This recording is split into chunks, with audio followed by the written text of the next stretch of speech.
মাইয়ে জাতি সাপের জাতি, এদের সাথে মনে হয় প্রেম করা যাবে।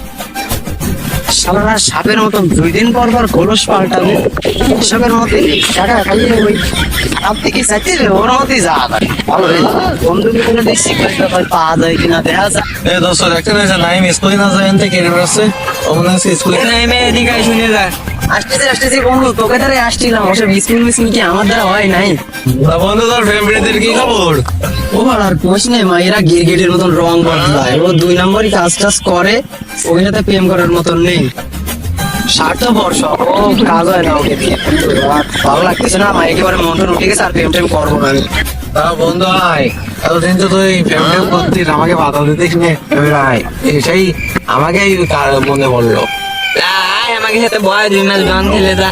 আরে বসলাম, কি করছ তোরা? তাহলে আয় আর কি আর এর বিয়ে, আয় আয়। বসলাম তাহলে আমি, ঠিক আছে।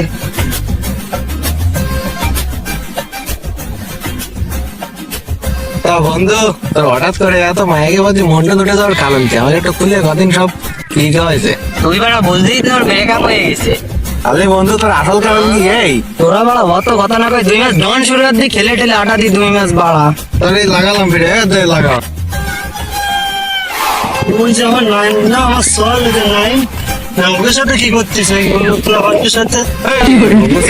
পড়ছে হাই মন তো মায়ের কাছে চাই, ওই আমরা দুজন আরে প্রেমের দুনিয়ায়, তুমি শুয়ে দিলে হাই আমার কি যে হয়ে যায়, তুমি শুয়ে দিলে হাই আমার কি যে হয়ে যায়।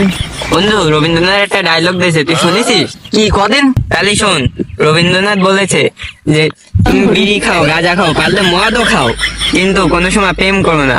কলিজা পচে থাক কিন্তু মনটা ভালো থাক। দোস্ত এই জন্যই তো আমরা কেউ প্রেম করি না, ওই অল্প বয়সে কলেজে কেউ চায় নাই। আমি আজকে তো তোকে মতন আর কোনদিন প্রেম করবো না ভাই। ও কি করলো? আমি প্রেম করে না স্যার, রাতে ভাই। ওই, ও কোন